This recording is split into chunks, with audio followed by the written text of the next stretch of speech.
नमस्कार, मैं मनोज बनू। आप देख रहे हैं हेडलाइन के पीछे। बहुत सारी खबरें हैं जिनके पीछे एक नई कहानी होती है और उस कहानी को बुनने के लिए हमारे पास संपादकों का एक बड़ा पैनल है। पंकज वोरा जी मेरे साथ मौजूद हैं, उन्हीं से मैं शुरू करता हूं। पंकज जी, देश के प्रधानमंत्री Narendra Modi longest serving prime minister हो गए हैं, जवाहरलाल नेहरू से ज़्यादा निर्वाचित प्रधानमंत्री हैं, क्या कहेंगे? देखिए, मैंने पहले भी कई मर्तबा कहा है कि एक इरा के लीडर को दूसरे इरा के लीडर से तुलना करना ठीक नहीं है जी। दूसरा जो है, इसके ऊपर भी जो है कई सवाल उठते हैं कि लॉन्गेस्ट सर्विंग और ये टेक्निकलिटीज़ हैं। जवाहरलाल नेहरू जी जो थे 1947 से लेके 1964 तक प्रधानमंत्री थे।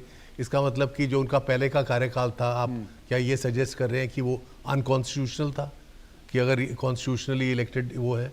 उसके अलावा जो है बहुत कुछ कार्य कर रहे थे। ये मोदी जी को बधाई के पात्र है कि उन्होंने सबसे ज़्यादा इतने दिन अपने पूरे किए हैं, लेकिन तुलना करना ज़रूरी नहीं है। ये चीज़ें जो है मोदी जी की तारीफ जो है इन 12 साल के कार्यकाल में उनकी जवाहरलाल नेहरू जी को बिना लाए हुए भी की जा सकती है। तो इसलिए मैं नहीं मानता कि ये इसमें कोई फ़ायदा है कि ये फजूल की एक तरह से कंपैरिजन है, क्योंकि हमेशा आपको कल की जो उनकी स्पीच थी उसमें भी कांग्रेस के बारे में एक विशेष तल्ख टिप्पणियां की गई थी। उन्होंने कहा कि अगर कांग्रेस चाहती तो हमको इतना समय नहीं लगता, हम और आगे निकल जाते। देखिए, वो तो उनका अपना नज़रिया है और वो एक राजनीतिक नेता भी हैं प्रधानमंत्री होने के अलावा, तो वो अपनी राजनीतिक पॉइंट तो करेंगे ही करेंगे कि इतना कुछ जो हुआ है, जो एडिफिस, जो फाउंडेशन जो इस देश की बनी है, वो कांग्रेस के समय में बनी है। कि अब जो है एक रिले रेस के अंदर जो पहला जो रनर होता है वो अपना रेस लड़ता है, उसके बाद के जो लोग हैं वो अपनी अपनी रेस दौड़ते हैं। तो कौन किसको, मतलब देश को ले जाना, आगे ले जाना सबका जो है लक्ष्य है। तो मोदी जी जितना ले जा सकते हैं तेजी से उतना ले जाएं। नहीं, मगर आप कह रहे हैं रेस है तो फिर नंबर 1, नंबर 2, नंबर 3 तो आते हैं। नहीं, वो तो अगर आज वो बन गए हैं नंबर 1 यानी कि longest serving democratically elected PM, तो नंबर 2 कौन है? नेहरू ही है। तो नेहरू के ही आगे तो निकले मोदी। नहीं, ऐसा नहीं निकले ना कि डेमोक्रेटिकली आप कह रहे हैं कि मोदी जी कि नेहरू जी अनडेमोक्रेटिकली इलेक्टेड थे। कि नेहरू जी का जो कार्यकाल था जो है कि उसमें कि डेमोक्रेसी बिल्कुल थ्राइव नहीं करती थी। उन्होंने इतने ऑपोजिशन लीडर्स को ये आगे बढ़ाया। अटल बिहारी वाजपेयी जो है, he is a product of the Nehru era, कि जो है कि उन्होंने IITs की नींव रखी, इतना कुछ किया। तो आप जो है कि उससे उनसे आगे और पीछे की बात नहीं है, देश को आगे ले जाना है। और मेन चीज़ है देश को, मोदी जी ने अपने कार्यकाल में बहुत कुछ किया है। उनकी उपलब्धियां जो है उनको उनके बारे में चर्चा करनी चाहिए कि जो 50 साल पहले इनके प्रधानमंत्री बनने से जो प्रधानमंत्री थे उनके ऊपर किसी विवाद में लाकर क्या फ़ायदा। ये ज्योता जी, निश्चित तौर पर बहुत सारे काम हुए। इंफ्रास्ट्रक्चर पे बड़ा काम हुआ, हाईवेज पे बड़ा काम हुआ, पावर सेक्टर में बड़ा काम हो रहा है। इसके साथ साथ कुछ ऐसे आंकड़े हैं जो बड़े कॉन्ट्रोडिक्टरी हैं। उदाहरण के तौर पर कहा कि 25 करोड़ जो गरीब लोग थे वो गरीबी रेखा से ऊपर उठकर आ गए। मिडिल क्लास में, न्यू मिडिल क्लास जिन्हें कहा जा रहा है, लोअर मिडिल क्लास। हाँ, जो है। हाँ, तो फिर 80 करोड़ भारतीयों को हम फ्री में 5 किलो चावल, 5 किलो गेहूं काहे को दे रहे हैं? वेल, वो तो कुछ देना ही पड़ेगा। अभी तो one of their calling cards, governance का जो कॉलिंग कार्ड है, 140 करोड़ में से 80 करोड़ को अगर हम 5 किलो गेहूं और 5 किलो चावल दे रहे हैं, इट मीन्स कि उनके पास खाने को रोटी नहीं है। नहीं, ऐसे तो बात नहीं है ना। तो फिर देखिए, क्यों दे रहे हैं? ऐसे अगर यूपी में जाए, जो लोग लेते हैं एक सर्टेन वो राशन कार्ड के ऊपर निर्भर करके जो देते हैं, तो आपको तो राशन सिस्टम भी फिर बंद कर देना पड़ेगा। 80 crore. The thing is that vote तो आता है ना। वोट के लिए है ऑब्वियसली। अच्छा, बहुत वोट के लिए, हाँ फिर ठीक है। अगर ऐसा है वो तो फिर ठीक है, वोट के लिए। नहीं, देखिए, वोट के लिए तो हर राजनीतिक निर्णय ये एक्चुअली अभी तो होता अगर ही ये है। हटाते और हैं, प्रॉब्लम हो जाएगा। 2024 में और पिछले विधानसभा में काफी श्रेय इसी स्कीम को गया है, जिसके आपने जिक्र किया मनोज जी। मगर ये बात नहीं है कि वो पॉवर्टी लाइन से ऊपर नहीं निकले हैं। उनकी आय अभी भी कम है, इस वजह से ये सब्सिडी मिल रहा है उनको। इस वजह से गैस का सब्सिडी मिल रहा है, तो इस वजह से फ्री खाना भी दे रहे हैं। और ऑफ कोर्स राजनीतिक दृष्टिकोण से तो देखा जाएगा। उदय, अभी आप 12 सिलेंडर दे रहे थे उज्ज्वला के।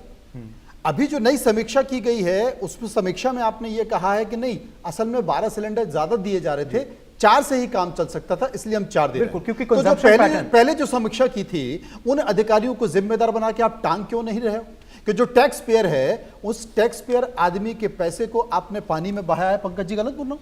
देखिए, इस पहली बात तो जो है इसके ऊपर भी विवाद है कि जिनको पहले सिलेंडर मिला उनमें से कितनों ने उसको रिफिल किया।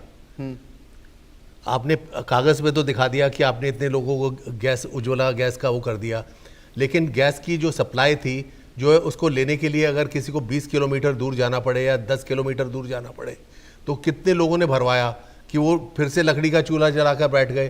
तो इसके ऊपर भी आंकड़े होने चाहिए।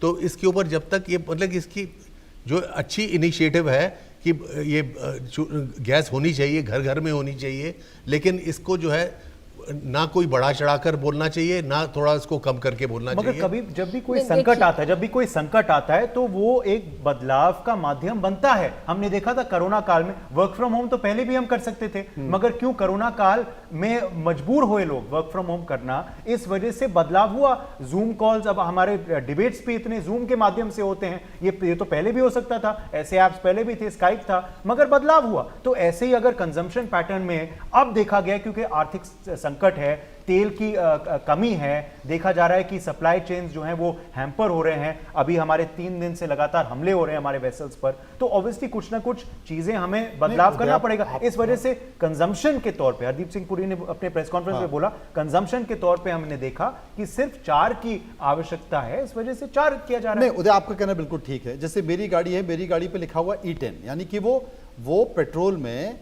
10% से ज्यादा इथेनॉल को उसका इंजन बर्दाश्त नहीं कर सकता, लेकिन मैं किसी भी पेट्रोल पंप पे चला जाऊंगा, मुझे E20 डलवाना पड़ रहा है, मेरी मजबूरी है। अब उससे हो क्या रहा है, इंजन को नुकसान हो रहा है, लेकिन मैं समझता हूं कि भाई देश की जरूरत है, अभी ये पेट्रोल की कमी है, मिडिल ईस्ट में क्राइसिस है, तो अगर सरकार ने ये फैसला लिया है तो मुझे लगता है अच्छा, मेरे पेट्रोल पे पैसे भी कम नहीं हुए हैं, मेरे इंजन पर भी दबाव पड़ रहा है, मेरा एवरेज भी निकल रहा है, और उसमें वो बाद में डैमेज भी होगा, और आगे जाके जो इंश्योरेंस कंपनियां हैं वो उसका क्लेम भी नहीं देंगी। मैं आपको ये भी बता दूं, क्लियरिटी कर दूं, लेकिन मैं समझता हूं ये क्राइसिस है, इस वक्त ऐसा किया गया है। लेकिन अब होता क्या है, आप चुनाव जीतने के लिए राजनीतिक पार्टियों के लिए, जय विजय ने कह दिया कि मैं तो शादी पर सोना दूंगा, मैं 8 ग्राम सोना दूंगा, आप 80 लोगों को, देश के 80 करोड़ लोगों को 5 किलो गेहूं 5 किलो चावल दोगे आप। अब सबसे बड़ी चीज है एग्रीकल्चर सेक्टर में समर्थन मूल्य, आप न्यूनतम समर्थन मूल्य दे रहे हो। जो 5 करोड़ की खेती कर रहा है किसान, बड़ा काश्तकार है, वो भी समर्थन मूल्य ले रहा है, और जो 5 एकड़ की खेती कर रहा है जिसके लिए जीने और मरने का संकट है, वो भी न्यूनतम समर्थन मूल्य वही ले रहा तो है। इधर नहीं, तो मगर बोले- मगर सब्सिडी भी नहीं कम किया, सब्सिडी भी सरकार ने नहीं किया, कम किया यूरिया पर, फर्टिलाइजर पर, और हमारी एक देखिए, ऑफ यही रिकॉर्ड तो है। बातचीत हुई थी। एक तो जो केंद्र टैक्स मंत्री- पेयर है ना, वो टैक्स पेयर अपना पैसा जो है वो देख रहा है, और सरकार अपने देखिए वो तो अलग बात है ना, टैक्स पेयर कितने हैं हमारे देश में, इतनी सी थोड़ी सी तो है। तो अब वही क्यों जाइए ना, पिसे नहीं, इस नहीं, देश में, वही क्यों पिसे? तो वही तो हाँ। तो फिर आप जाके पंजाब का जो बड़े बड़े फार्मर्स हैं, बहुत से पैसे वाले फार्मर्स पूरा देश में बहुत सारे हैं, कितने टैक्स देते हैं वो लोग? 0। हाँ, उन लोगों से टैक्स लीजिए तो पूरा तो सब कुछ बदलना पड़ेगा, है ना। नहीं, बदलिए। जब आपने पूरी दुनिया बदल दी तो इसको भी बदलिए। नहीं, मगर फार्म बोझ बिल- तो किसानों पे नहीं पड़ रहा। हमारी इसी हफ्ते ऑफ रिकॉर्ड बातचीत हुई थी केंद्र के वरिष्ठ मंत्री से, और हमने उनसे पूछा था कि कितना, कहते बहुत बोझ हम सह रहे हैं, क्योंकि हम फर्टिलाइजर पर सब्सिडी अभी भी लगातार जारी रख रहे हैं, फर्टिलाइजर यूरिया उपलब्ध के नहीं है। प्राइसेस बढ़ रहे हैं, उनको डाइवर्सिफाई करना पड़ रहा है, कहां से फर्टिलाइजर के इनपुट्स लेने हैं, मगर सरकार कर रही है। और सरकार कोई भी बोझ, उन्होंने कहा जितना भी हमारा आय क्यों ना बढ़ जाए, हमारा डेफिसिट क्यों ना बढ़ जाए, डेट क्यों ना बढ़ जाए, मगर हम ये बोझ किसानों पर नहीं डालेंगे। देखिए, पंजाब से जो रिपोर्ट्स आ रही है वहां पे फर्टिलाइजर उपलब्ध ही नहीं है, हाँ, तो नहीं। सब्सिडी आप करके क्या करोगे? नहीं, जब मतलब सब्सिडी तो तब काम आएगी अगर कोई खरीद रहा हो, जब सप्लाई ही नहीं है, डिमांड ज्यादा है, फर्टिलाइजर सप्लाई आ कम ही है। नहीं रहा। बेहद कमी है फर्टिलाइजर की, इसलिए एक हवा बनाने की कोशिश की जा रही है कि हमको ऑर्गेनिक खेती पे जाना चाहिए और ये ना चाहिए, लेकिन ये सब है, बहुत सारी चीज़ें। मुझे लगता है कि शायद इसमें रिफॉर्म हो नहीं सकता, क्योंकि इसमें वोट बैंक आड़े आ जाता है, और जब वोट बैंक आड़े आ जाता है तो सारी राजनीतिक पार्टियां ठंडी पड़ मगर रिफॉर्म, किसानों को भी तो रिफॉर्म करना चाहिए। कितने आप किसान वहां पे अपना वही पैडी तो नहीं जला बात रहे, है। कितना पैडी नहीं जला रहे, कितना स्टबल बर्निंग नहीं कर रहे, कितनी बातचीत हुई है, मीडिया में भी जागरूकता फैलाने की कोशिश की है, सरकार ने भी ऑल्टरनेटिव्स उनको दिए हैं। कितने पंजाब के किसानों ने अपना रोका है स्टबल बर्निंग करना? ये भी तो नहीं, रोकना चाहिए, हमें उठाना चाहिए। उसमें कोई वो डिस्प्यूट नहीं है। लेकिन यही श्वेता तो जी, बात ये- है ना, फार्म बिल अगर देखे क्यों नहीं पास हुआ, पास हो क्यों नहीं वो implement लॉबीज थे जो रोक रहे थे। ये तो पूरा जिससे जो आपको जो किसान के बारे में बोल आड़तिए रहे थे हैं, जो मिडलमैन हैं। हाँ, और वो जो किसान है वो तो सब कुछ हड़प के लेके बैठे हैं ना। छोटा छोटा किसान ही तो जिसको चाहिए उसको मिल रहा है, ठीक है, सब्सिडी मिल रहा है, सब कुछ है, लेकिन आप क्या सोच रहे हैं कि बड़े किसान नहीं ले रहे हैं? वो भी तो ले रहे हैं। सारे लोग ले रहे हैं भाई। अब मुआवजा मिलता है तो अगर जो नहीं जो लेगा? बाढ़ आती है तो अब उसमें अमिताभ जाइए बच्चन ना। को भी एक मुआवजे का चेक आ जाता है। अब जाइए, बोले साहब ये- ये एक चेक आपका भी है। हाँ, ये देखिए फसल के ये नुकसान जो घर में जो काम करती है उन लोगों को मिला जुला के मिलजुल के वो अगर सैलरी देखे एक एक घर में 40-50 हजार हो जाता बिल्कुल है। हो रहा है, बिल्कुल होता हो रहा है। है, हाँ, बिल्कुल हो रहा है। एक एक घर में हो जाता हाँ, है। हो रहा है। उसके ऊपर वो लोग राशन भी लेते हैं। हाँ। वो फ्री राशन राशन भी ले जाता रहे हैं, है, स्कीम्स भी ले रहे हैं, सारे गवर्नमेंट कुछ सारी लेते चीज़ ले रही हैं। है, हाँ। क्यों क्या करता है, एक का दिखाते हैं बिलो पॉवर्टी लाइन हो जाएगा, एक का सैलरी से, अगर सैलरी या इनकम जो भी होगा, लेकिन पूरा सारे के सारे लेते हैं। भाई गरीब लोगों को जो बिजली मिल रही है उसी बिजली में वो कूलर भी चला रहे हैं, फ्रिज भी चला रहे हैं। हाँ, अगर आप टीवी भी जो- चला जो रहे सही हैं। टीवी भी चला रहे हैं, अगर आप सही से मूल्यांकन लें तो मुझे लगता है कि शायद सरकार की जो योजनाएं हैं और जमीनी हकीकत उसमें बहुत बड़ा विरोधाभास है, जिसका रियलिटी से कभी चेक नहीं करने की कोशिश की। लेकिन ज्योता जी, ये जो पश्चिम बंगाल में कल्याण हो रहा है कल्याण बनर्जी के कल्याण इस कल्याण के बनर्जी। बारे में थोड़ा व्याख्या कीजिए। अरे कल्याण बनर्जी तो उसके बारे में तो बहुत कुछ बोला जाता है, एक जोक बहुत घूम रहे हैं। अगर as long I hope Kalyan Banerjee मुझ पे मामला ना दायर कर दे, मैं अगर बोल सकती हूँ क्या वो जोक जो घूम रहे हैं, सिर्फ देखा जा रहा है कि ममता के साथ जो लोग थोड़ा इधर उधर हो जाते हैं थोड़ा शाम के वक्त, सिर्फ वही दो बचे हैं, मदन मित्रो एंड कल्याण बनर्जी। अच्छा, कब सेंस में रहते हैं तो पता नहीं चलता। ये मुझे लगता है कि टीएमसी का पतन जो है और बाकी की राजनीतिक पार्टियां भी इस बात को लेकर चिंतित हैं। मुझे लगता है कि शायद मैंने आज सुना कि उद्धव ठाकरे ने ये तक कह दिया है कि बीजेपी जो महिला आरक्षण बिल लेके आ रही है वो ले आए, हम उसका समर्थन कर देंगे। बिल्कुल। के वर्ड से याद आया, एकता कपूर का फेवरेट वर्ड होता था के, तो आपने कल्याण का जिक्र किया, मैं एक और के का जिक्र करता हूं, कोयल मलिक, उन्होंने भी अभी इस्तीफा दे दिया है। चौथी राज्यसभा सांसद है टीएमसी की, और वो जो तो अभी अब मिली इस्तीफा है। दे चुकी है। अभी अभी बनी थी। है। और कोयल मलिक इतनी तारीफें कर रही थी ममता बनर्जी की जब उनको ये मिला, मेनका गुरुस्वामी और ये बाकी लोगों के साथ मिला, अभी जो हाल ही में कुछ वैकेंसीज आए थे। बहुत अच्छा खानदान से बिलोंग करती है वो। हाँ, उसका फादर रंजित मल्लिक एक्टर है, लेकिन बहुत ही जमींदार जैसे फैमिली, इलस्ट्रियस फैमिली के बिलोंग करती है। तो वो क्यों ज्वाइन किए थे, अगर वैसे फैमिली से आके क्यों तृणमूल में ज्वाइन किए थे पता नहीं था, लेकिन सहा नहीं, ऑब्वियसली छोड़ दिया। क्या ये बयान जब उद्धव जी का अगर आया है, अगर सही है, तो ये शायद दिखाता है कि ये एक चेतावनी है कि नहीं, हमें मत तोड़ो, मतलब हम हाँ, आपके साथ ही हैं। ये चेतावनी है, क्योंकि महाराष्ट्र में भी घबराहट देखी जा रही है। वही करीब एनसीपी शरद पवार के 8 सांसद हैं, 15 सांसद कांग्रेस के हैं। जिस तरीके से शुरुआत, क्योंकि ये तो तय हो गया है कि मानसून सत्र में महिला नारी शक्ति वंदन अधिनियम आने वाला है और उसी की पूरी पटकथा लिखी जा रही है और टीएमसी उसी के रास्ते पर आगे चल रही जा रही। तो महाराष्ट्र में यहाँ पे जो बाढ़, आंधी और बारिश के साथ ओले गिर रहे हैं पश्चिम बंगाल में, उसकी हल्की सी फुहार महाराष्ट्र की तरफ जब गई तो उन्होंने कहा भाई हम सपोर्ट करने के तैयार हैं, हमारे सांसदों को मत छेड़ो। देखिए, महाराष्ट्र में ये तृणमूल से पहले से ये चल रहा था कि उद्धव ठाकरे के 6 या 7 एमपीज बॉम्बे मिरर की खबर के मुताबिक ये एकनाथ शिंदे को थाने में मिले थे। उसमें जो थे आपकी ये सावंत वगैरह ये सब कुछ थे। इन्होंने बाद में डिनाई किया, लेकिन जो है कि कुछ ना कुछ तो चल ही रहा है। शरद पवार के कुछ लोग भी इधर उधर हाथ पैर मार रहे हैं। और जो है कि कल रोहित पवार का एक बयान आया था जिसपे उसने इसका जिक्र किया था इनडायरेक्टली, जो ममता और कांग्रेस के मर्जर की जो बातचीत चल रही है। तो उसने कहा था कि अगर ये शरद पवार ग्रुप भी और जो बाकी घटक ग्रुप जो कांग्रेस के जो अलग हो गए थे, ये सब अगर इकट्ठे हो जाए तो एक तरह से फॉर्मिडेबल चैलेंज बीजेपी को पेश कर सकते हैं। अच्छा। लेकिन बंगाल के अंदर काफ़ी तेज़ी से गतिविधियां चल रही हैं। अब इसकी पुष्टि तो कोई नहीं कर रहा, लेकिन जो है बातचीत तृणमूल कांग्रेस और कांग्रेस के बीच में चल रही है, उसका अंजाम क्या होगा उसके ऊपर मैं कुछ कह नहीं क्योंकि सकता। नुकसान तो होता है मनोज जी। जैसे अगर ये लड़ाई हो जाती है कि कौन असली टीएमसी है, कौन नकली टीएमसी है, सिंबल किसके पास जाएगा, बाकी पार्टी ऑफिस कौन कंट्रोल करेगा, इसमें कोई ये शक सबसे आपको नुकसान होता है। इसमें आपको कोई शक है कि ये सिंबल ऋतुव्रत के पास नहीं जाएगा? वो तो है। इसमें कोई शक तो नहीं है ना आपको? इसलिए ममता बनर्जी कांग्रेस से बात करें, उनको पता है कि सिंबल भी जाएगा, चुनाव चिन्ह भी जाएगा, कुछ बचा ही नहीं है। नुकसान होता है। हाँ। जैसे हमने देखा महाराष्ट्र में नुकसान तो हुआ। 5% नुकसान 5 से बहुत 6% जरूर। वोटों का नुकसान होता है, ये एकदम तय मानिए। कुछ लोग सिर्फ सिंबल देखते हैं और कुछ उसके नहीं ऊपर देखते। उसके ऊपर रेप्यूटेशन तो खराब ऑलरेडी हो गया ना, बहुत खराब हो गया रेप्यूटेशन। ममता बनर्जी, अभिषेक बनर्जी को देखने से लोग चिढ़ रहे हैं, मगर अगर ममता ये- बनर्जी को देखने से लोग चिढ़ रहे हैं, नहीं तो इतने सारे लोग भागते थोड़ी।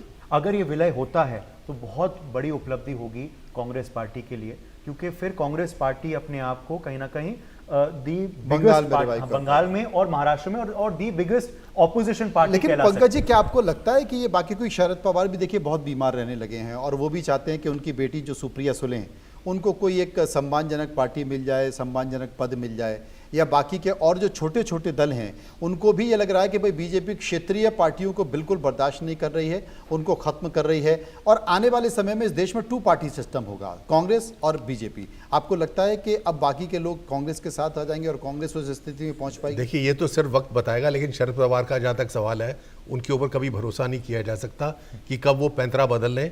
और जो है उनका हमेशा, मैं तो उनको पिछले तकरीबन 50 साल से देख रहा हूँ कि जो है कि उनका किस तरफ करवट बदल दे इसका कोई भी अनुमान नहीं लगा सकता। जहाँ तक ममता बनर्जी का है, अगर ममता बनर्जी और कांग्रेस का मर्जर होता है तो ये जो डिफेक्शंस हो रही हैं ये भी हो सकता है इस पर भी थोड़ी रोकथाम लग जाए। और जो ये बार बार 20 का फिगर दिखाया जा रहा है या 19 का एमपीज़ का कि ये बीजेपी की तरफ या एनडीए की तरफ जा रहे हैं, इनके नाम तो आते नहीं है। हर रोज़ कोई ना कोई बयान आ जाता है कि आज शत्रुघ्न सिन्हा ने अभी दोपहर को दिया कि मैं तो दीदी के साथ रहूंगा, उस दिन कीर्ति आजाद ने दिया, कई और ने दिया। मगर सायोनी घोष चली गई है, नहीं, तो पर वो सामने बहुत बड़ी खबर है ये। नहीं, सायोनी घोष और उसके सारे पुराने बयान वायरल हो रहे हैं तो कि सामने क्या नहीं कहा राघव चड्ढा पे मनोज जी, क्या नहीं कहा अपने पोएम नहीं, बहुत सारे गए हैं। देखिए, जिसने जाना जाए। मैं सनम कहीं नहीं जाऊंगी, तुम्हारे साथ ही रहूंगी, और भी गाने गाए हैं उन्होंने कैंपेनिंग के दौरान, पोएम्स रिसाइट किए हैं। लेकिन वो गए कहाँ? वो अभी तक हाँ मदीना और मक्का मदीना मकबरा जो ले डूबा। देखिए, जो मर्जी नहीं, कहे। वो शायद कांग्रेस में जाने की सोच रहे हैं, बीजेपी में सपोर्ट शायद नहीं ममता करेगा। को तो हाँ, ममता या को सब अभिषेक को छोड़ तो रहे छोड़ रही, हैं। हाँ। ममता को सब छोड़ रहे हैं। बीजेपी ही तो कांग्रेस में नहीं भेज रही, बीजेपी तो तय नहीं कर रही। नहीं, तुम एक काम करो, यहाँ नहीं, इनके साथ नहीं, तुम वहाँ चले जाओ। नहीं, पर जो वो कुछ ज्यादा सबसे हो जो जाएगा। हैरत की बात यह है कि अगर ये महिला बिल पास कराना है तो बीजेपी को डिफेक्टर्स की क्या जरूरत है? बीजेपी का सब कुछ ठीक चल रहा है तो बीजेपी अपने दम पे करना चाहिए ना। डिफेक्शंस के साथ कोई हुकूमत थोड़ी चलती है। ये अगर आप defection तो नहीं कर 12 रहे। साल के बाद भी अगर डिफेक्शंस के ऊपर देखिए, अवेलेबल, नहीं, अगर नहीं, वो नहीं। डिपेंडेंट है तो डिफेक्शन तो तब लगता है कि जब वो इस पार्टी में बीजेपी में आ जाए। ये लोग तो बीजेपी में नहीं आ रहा है, ये लोग है बोल रहे हैं हम लोग टीएमसी है, हम लोग एनडीए की मगर साथ बैठक रहेंगे। तो भूपेंद्र यादव के घर नहीं, पर कैनवास के पीछे पेंटिंग कौन बना रहा है ये बताइए? पेंटिंग तो कैनवास के पीछे वो वही तो- बना रहे वो हैं ना तो जो तय दिल्ली करने में वाले हो लोग। रहे हैं। तो वो वही मेरे कहने ये वो वैसे तो दिल्ली और में हो ये रहे नहीं, ये हैं। वैसे ओपनली नहीं होना चाहिए था। भूपेंद्र यादव के घर पे बैठक करने के क्या तुक बनता है? अगर आपको वाकई में अब बोलना है कि नहीं हम बीजेपी के साथ नहीं हैं, हम एक अलग दल हैं, तो भूपेंद्र यादव के घर क्यों मिल रहे हो? ये तो मुझे लगता है वो हम लोग एनडीए में शामिल हो जाएंगे, यही बोल रहे हैं। एनडीए में शामिल होने के लिए भी जो है बहुत सारे लीगल हर्डल्स हैं। ठीक है, सरकार साथ है, इंस्टीट्यूशन साथ है, वो हर्डल्स भी पार हो जाएंगे। लेकिन 2/3 अगर निकल आए पार्टी से, वो जो अब सुन तो रहे हैं कि 2/3 निकल आए हैं, तो फिर वो तो हो गई नहीं, ना। वो 10th शेड्यूल का निकाल लाए हैं। 10th शेड्यूल की निकाल लाए इंटरप्रिटेशन के ऊपर है। निकाल लाए, अब हिंदी जैसे भी बोले, हाँ निकल चुके हैं। 10th शेड्यूल की इंटरप्रिटेशन के ऊपर है। मुकुल रोहतगी की इंटरप्रिटेशन अलग है, अभिषेक मनु सिंघवी की अलग है। अब इसका जो है और मीनाक्षी नटराजन के नामांकन रद्द होने पर भी लीगल डेफिनेशंस अलग हैं। सिंघवी साहब अलग कहेंगे, रोहतगी साहब या फलान जो argue देखिए, करेंगे मीनाक्षी सरकार के नटराजन पक्ष का तो जो भी कारण है, अब सिंघवी साहब का इनका अपना इलेक्शन सेट वो हार गए थे। और देखिए विदेश से लौट आए तुरंत, विदेश में थे, पहले वो वीडियो जारी किया जो दिग्विजय सिंह और अन्य ने बनाया था, अगले दिन सिंघवी साहब पहुंच गए थे। देखिए पर क्योंकि सब अभी सब बस वरिष्ठ वकील जो हैं वो सारे विदेश में हैं। वो तो सारे लंदन में ऐश कर रहे थे। अरे जज भी विदेश में हैं। हाँ, सारे लंदन में ऐश कर रहे थे। लंदन में 75 जज हैं वही तो जो वहां पर घूम रहे हैं, और उनके स्पॉन्सर क्या है वो बात की बात है। हाँ, लेकिन पंकज जी, ये देश की जो एक राजनीति का जो नया टर्न आ गया है, ये पॉलिटिक्स का जो नया एरा है, ये एरा क्या कहता है, किधर? देखिए ये दिखा रहा है कि जमहूरियत से हम दूर जा रहे हैं। अच्छा। कि जो है कि जो लोकतंत्र से जो है कि जब आपके पास मेजॉरिटी पार्टी है, ऑपोजिशन है, तो ये इस तरह के खिलवाड़ करने की कोई जरूरत नहीं है। और जहाँ पे मीनाक्षी नटराजन, हमेशा हुआ है, ये ऐसा नहीं है कि कोई नई बात है, ये ऐसी कोई बात नहीं है कि नई बात है। अब इस वक्त बहुत खराब, इस वक्त ज्यादा प्रोनाउंस्ड है। वाक्य हो और चुके हैं। आप भूल गए कि जब न्यूक्लियर वोट हुआ था और भी जो कैश फॉर मनी हुआ था, कैश फॉर वोट, तब क्या हुआ था? तब सूटकेसेस में पैसे आए थे वोट खरीदने के लिए, तब डिफेक्शन नहीं हुआ, तब एंटी डिफेक्शन नहीं हुआ, तो तब वो लोकतंत्र के खिलाफ नहीं हुआ था। उस पे जो है कि एक इवेंट मैनेजमेंट भी तब हुई थी, अरुण जेटली ने और चंदन मित्रा ने मिलकर कि मेरिडियन ने सेटअप वो किया था। इसकी कहानी फिर कभी बात करेंगे। हम पर ये आपने मीनाक्षी नटराजन की बात की, आप कह रहे हैं अभिषेक सिंघवी उसको बचाने के लिए आ गए हैं। अभिषेक सिंघवी अपना इलेक्शन जब हार गए थे हिमाचल से, उन्होंने पिटीशन डाली हुई है खुद भी, ये हर्ष महाजन के खिलाफ, वो उस पर तो कुछ कर नहीं पाए, तो मीनाक्षी नटराजन को क्या रिलीफ देंगे? खैर कुल मिलाकर देखिए, राज करने की जो नीति होती है वही नीति होती है। अब उस नीति के अपने अपने पहलू हैं, चल रहा है जिसका जो है। फिलहाल इतना ही हेडलाइन के पीछे। सभी का बहुत बहुत धन्यवाद। अगले एपिसोड में चर्चा करेंगे। नमस्कार।